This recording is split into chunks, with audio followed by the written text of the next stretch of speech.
বিসমিল্লাহির রহমানির রহিম। এসএসসি 2025 শিক্ষার্থীদের ত্রিকোণমিতিক অধ্যায়ের বহুনির্বাচনী 10টি বহুনির্বাচনী প্রশ্ন এবং সমাধান নিয়ে আজ হাজির হয়েছি। বহুনির্বাচনী এক প্রশ্ন হচ্ছে সাইন এর সমান √2 ইনভার্স হলে সেক এর মান নির্ণয় করো। তাহলে এখানে আমরা এটার সমাধান সাইন এ সমান √2 এর ইনভার্স মানে 1/2, যেহেতু বহুনির্বাচনী দ্রুত আনসার করার চেষ্টা করতে হবে, 1 মিনিটের মধ্যে করতে পারলে আরো ভালো। আমরা জানি সাইন 45 ডিগ্রি এর মান হচ্ছে হাফ, তাহলে এর সমান 45 ডিগ্রি।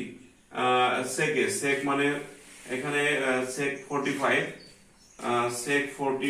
যদি প্রশ্ন আছে সেকের মান সেক 45, সেক মানে হচ্ছে অধিভুজ বা সেক 45 এর মান আমরা ক্যালকুলেটর ব্যবহার করতে পারি, আবার কার্ট অনুযায়ী